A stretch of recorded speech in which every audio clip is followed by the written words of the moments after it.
নমস্কাৰ মই বিনোদ ভাণ্ডাৰী ILC international Guwahati Assam আমি আজি এই ভিডিঅ'ৰ মাধ্যমেৰে about model verb 4 ways frameworksৰ বিষয়ে শিকিবলৈ গৈ আছো এতিয়া চাব model verbৰ বিষয়ে আমি শিকিলো নহয়নে বাৰু model verbৰ বিষয়ে আমি শিকিলো এতিয়া অকল model verbৰ বিষয়ে শিকিলে হ'ব জানো নহব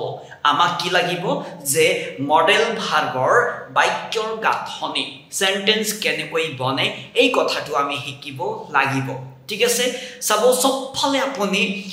কি হৈছে না কনসেপ্টটো ক্লিয়াৰ কৰিব লাগিব তাৰ পিছত মানে সৰু সৰু কথা মনত দিব লাগিব ঠিক আছে এতিয়া মন দিব এই ভিডিঅ'ৰ মাধ্যমেদি মডেল ভাৰ্বত কেনেকৈ বাক্যৰ গাঁথনি হয় এই কথা শিকিবলৈ গৈ আছে ঠিক আছে মডেল ভাৰ্বৰ আমি ডেফিনিশন শিকিলো ঠিক আছে ডেফিনিশন জনা আৰু কিছুমান যে সেন্টেন্স লিখি বা এক্সাম্পল দিলো হিমানে অন্ত নপৰে ঠিক আছে আপোনা কি কৰিব লাগিব সৰু সৰু কথা জানিব লাগিব প্লাস এই ফ্ৰেমৱৰ্কটো জানিব লাগিব যদি বাক্যৰ গাঁথনিয়ে না জানে আপুনি তো আপুনি কেন কোডৰ বিষয়ে শিকি গল তো হেতু মানে অন্ত নহয় তাতে আৰম্ভ হয় কনফিউজ হোৱা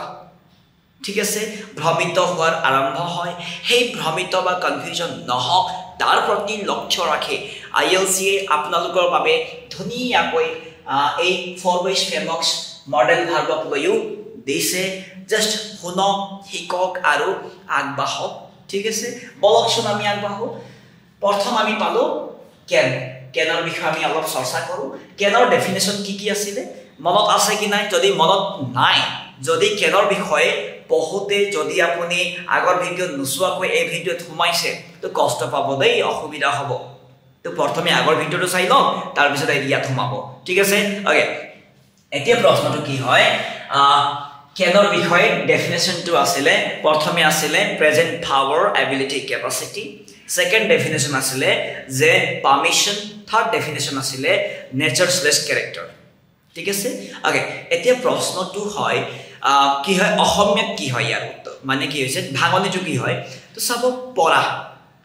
ঠিক আছে এনে বৰ্তমানৰ যোগ্যতা সামৰ্থ্য শক্তিক অৰ্থ কৰিবৰ কাৰণে আমাক কি লাগিব কেন শব্দ লাগিব তো যদি আমি যোগ্যতা সামৰ্থ্য শক্তিক অৰ্থ কৰো বা তাৰ ভিতৰত আৰু ভিতৰত সোমাও কেনৰ ভিতৰত ঠিক আছে মানে হল যোগ্যতাৰ ভিতৰত বা শক্তিৰ ভিতৰত নতুবা যোগ্যতা সামৰ্থ্যৰ ভিতৰত যদি আমি সোমাও তো আমি কি পাও পঢ়া কিবা বস্তু কৰিব পৰা ঠিক আছে ওকে নেক্সট হল মই যিমান পাৰো আপোনাক ভাঙি কবলৈ চেষ্টা কৰি আছো আপুনি যাতে বুজাত কষ্ট নহওক ঠিক আছে ওকে নেক্সট হল আহকচোন আমি আগবাঢ়ো তো কেনৰ বিষয়ে ধুনীয়াকৈ আপোনাক যেহেতু আমি ডেফিনিশন আগতে পঢ়িছিলো এতিয়া আমি 4 ways framework পালো 1 2 3 4 এই সাইড লাইন আছে গতিকে ইয়াৰ নাম 4 ways হৈ গল ঠিক আছে ওকে তো বাক্য কি হয় চাবচোন প্ৰথমে subject can V1 object positive hall not নাই আৰম্ভণি সাবজেক্ট নট আছে মানে হল নেগেটিভ সেন্টেন্স ব্ৰ্যাকেট দিয়া থাকিব ঠিক আছে তাৰ পিছত before subject can not nine that means positive question before subject can tar bisot not ase that means negative question ঠিক আছে ওকে এতিয়া বাক্যটো ধুনিয়াকৈ দিয়া হৈছে I can do the work মানে কি হয় মই সেই কামটো কৰিব পাৰো বা কৰিব পাৰিম ঠিক আছে next hall I can't can plus not can't বুলি কোৱা হয় I can't do the work মানে হল মই সেই কামটো কৰিব নোৱাৰো বা নোৱাৰিম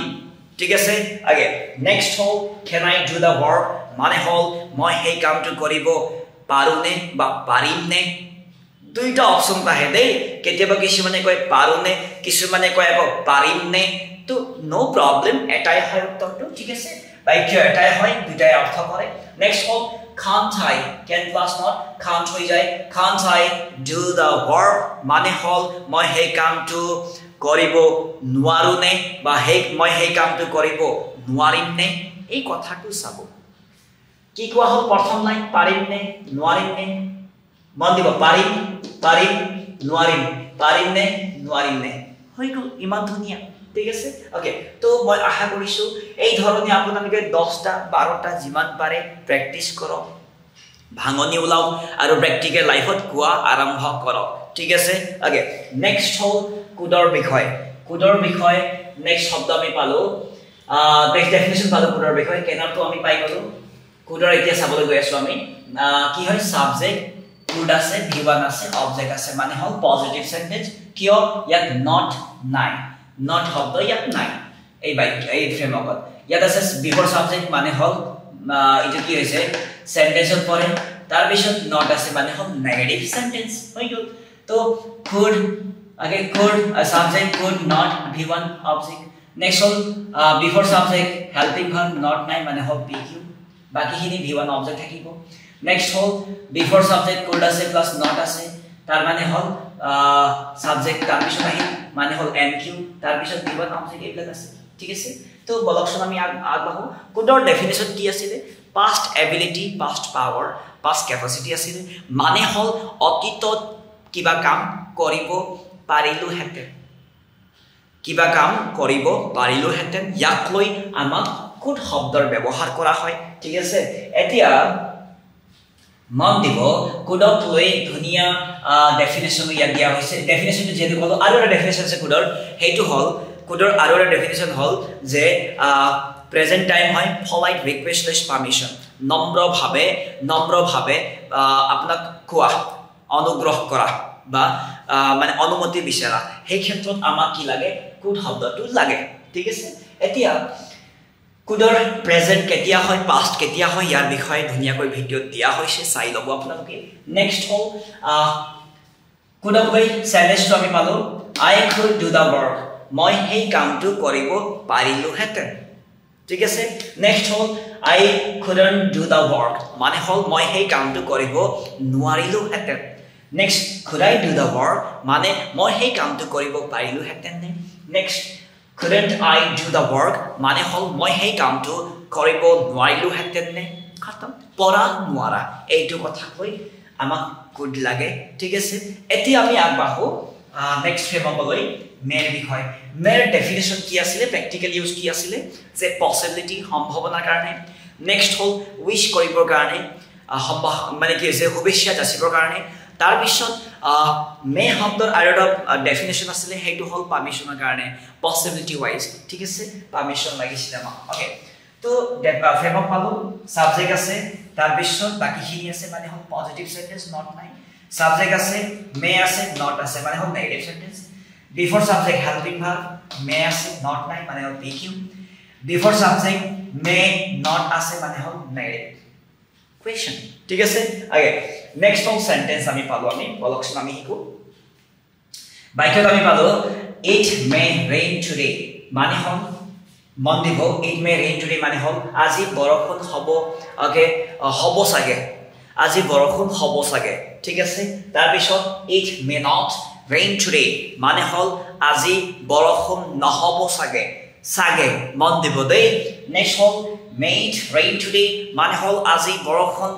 হ'ব ওকে আজি বৰষুণ হ'বনে ঠিক আছে next hall may not rain today মানে হল আজি বৰষুণ নহ'বনে মন দিব অলপ সম্ভাৱনা হিচাপত হোৱা সম্ভাৱনা আছে নে হোৱা সম্ভাৱনা নাই নে এনেকুৱা ধৰণৰ অৰ্থ কৰে ঠিক আছে তো এই ফ্ৰেমৱৰ্কটো ধুনিয়াকৈ আপোনালোকে বুজি পালে এতিয়া আপোনাৰ কাম কি হয় ধুনিয়াকৈ প্ৰ্যাকটিস কৰা সেন্টেন্স বনাও লিখক আৰু প্ৰথমেতো এইটো ফ্ৰেমৱৰ্কটো ঢুকি ল'ব আৰু মই যি কলো এই কথাটো তন্নকৈ এবাৰ দুবাৰ তিনিবাৰ চাৰিবাৰ যিমান পাৰে যদি বুজা নাই নুবুজিলে 5 বাৰ 7 বাৰ 10 বাৰ যেতিয়ালৈকে বুজি নাপায় আগ নাবাঢ়িব ঠিক আছে অকল ভিডিও পালো বুলি ধামধুম কৰিলে নহব সকলো কথাৰ কেতিয়াবা সময় লাগে ঠিক আছে তো ইয়াক লৈ আপুনি ধুনিয়াকৈ প্ৰ্যাকটিস কৰক আৰু আগবাঢ়ক ঠিক আছে ইয়াকে কৈ মই আজি এই সৰু ভিডিওৰ পৰা বিদায় লৈছো ধন্যবাদ